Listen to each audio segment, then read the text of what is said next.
r/AskReddit. What's the creepiest unsolved mystery you know? Andrew Gosden.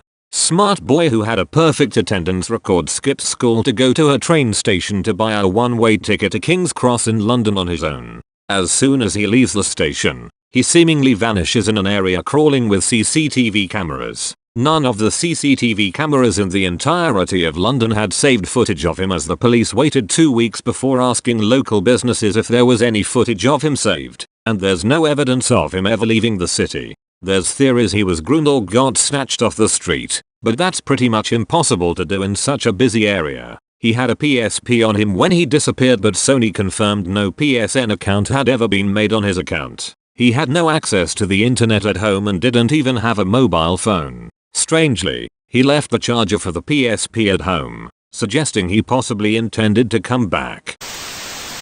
The Beaumont children deserves a mention. 3 kids in Adelaide, South Australia, who went down to the beach in 1966 and never came back. They were seen talking to a man and then walking around the suburb, but that's it. Never came home, never found, nobody ever arrested, police still following tips and digging for bodies more than 50 years later. Kids were like 9, 7 and 4, all 3 just vanished. Parents refused to move from the house for a very long time, in case they ever came home. Does my head in? The story of Johnny Gosch always had a lot of people scared in Des Moines, Iowa. In 1982, 12-year-old Johnny Gosch disappeared while on his paper route. All that was left was his bag and wagon. The city police refused to investigate the disappearance for several days. A few months later, his mother, Noreen Gosch, sets off a massive search and campaign to find Johnny. He was one of the first kids on the milk cartons, and she would take out ads in papers all over neighboring states. She received a call a few months after the disappearance that someone had seen Johnny in Oklahoma but was taken away by 2 men. According to Noreen, in 1997 at 2:30 a.m. 2 men knocked on her door. She claims she recognized one of the men as her son, who would now be 27 years old. He wouldn't tell her where he had been or where he was going, only that he couldn't stay. He wanted her to know that he was alive. To this day she looks for her son nearly 37 years later, but she also has led huge changes in finding missing children. There is also a documentary about Johnny on Amazon. Who took Johnny?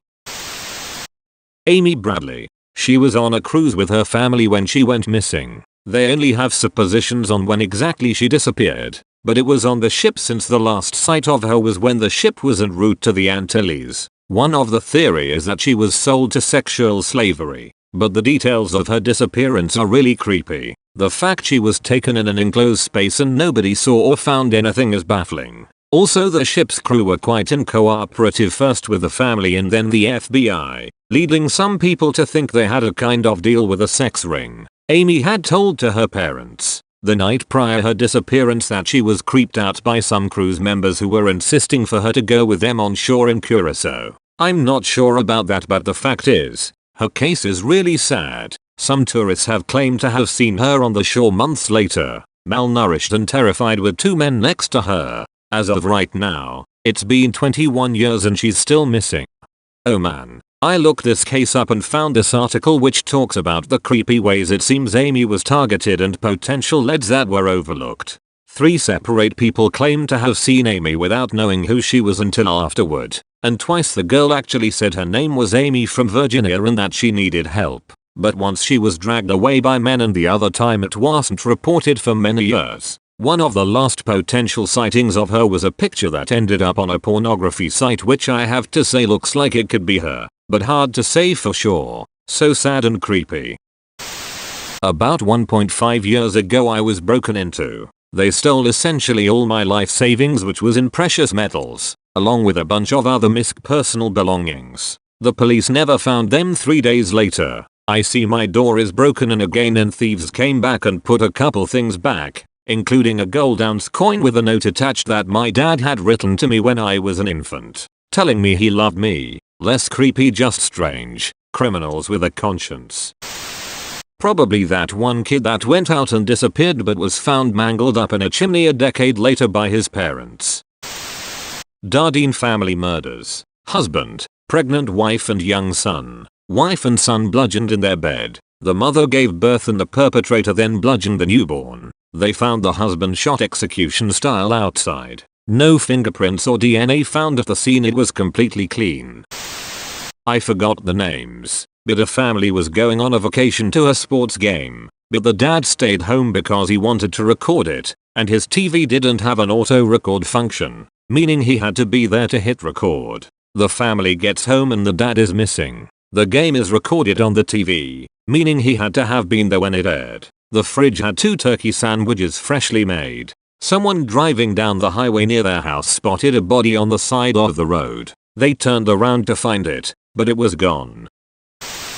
I remember this one time I had just gotten my 2x2 Rubik's Cube. Therefore I had no clue how to solve it, and I was on a plane traveling somewhere. I put my cube in my backpack. Next time I went to grab my cube it was fully solved. BTW, I was a kid at the time. Yikes, that is creepy.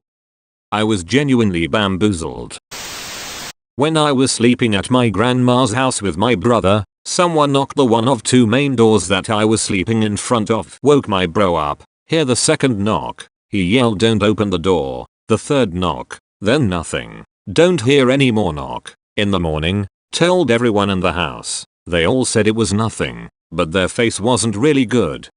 There's an old superstition that says if you get 3 random knocks, don't answer the door because it's death. Those who answer supposedly die soon afterwards. At least, that's what my hillbilly granny told me when I was a kid. Edited for poor typing. I thought I would type this out before I end going to bed for the night. This story isn't one of my own but that of my grandfather, who swears to this day to still be utterly terrified of and does not enjoy talking about, as it caused him great grief for a good portion of his adult life. My grandfather grew up in a very small rural town in Quebec called Pembroke. At the time he lived deep within the woods, one of the furthest cabins from town, and his next closest only neighbor was over 5 kilometers away. There were no streetlights, and the only road leading up to his family's tiny wooden home was a dirt road. He had gotten up to use the outhouse around 4:30 a.m., which was located at the edge of his property a good distance from the house. He grabbed his gas lantern and made his way during the winter, -25°C, and proceeded to open the door. Upon opening the door there was an old woman who looked to be 80 years old, dressed in that of a wedding or bridal gown that was tattered. He said that her mouth had opened and what had emanated outwards was inhuman. He ran after dropping his lamp in the snowbank, and the old lady had come out of the outhouse and was staring him down as he ran away. The next morning his brothers and him went and took a look at the outhouse, and there was no evidence other than the lamp lying there from the night before. My grandfather is not an individual to make up a lie for amusement, and he still swears to his deathbed that he has no idea who the lady could have been, as none of his neighbors were elderly or female and nobody around him would have any use in using his derelict outhouse. The disappearance of Tara Calico. I think I read somewhere that some of the local kids were driving around and they were messing with her and accidentally ran her over or something, and said one of the kids' uncle was a cop and helped them get rid of the body and the bike. It was a deathbed confession, but if it was ever substantiated, I'm not sure. It was a while ago. I remember reading it. Mary Shotwell Little has always kept me up at night. Went missing after shopping at Lenox Mall in Atlanta in 1965. She was a newlywed, so she was called the missing bride. She was reported missing by co-workers the next morning, but her car was no longer in the Lenox parking lot. Her husband was out of town, and when he returned and went to Lenox to look for her, her car was now there. The car had her groceries, blood spots, and a folded pair of women's underwear on the console. Lots of weird details in this case, like the car being returned in daylight, her credit card being used, and her being spotted in NC under duress and with 2 men. Her body has never been found and the case is still unsolved.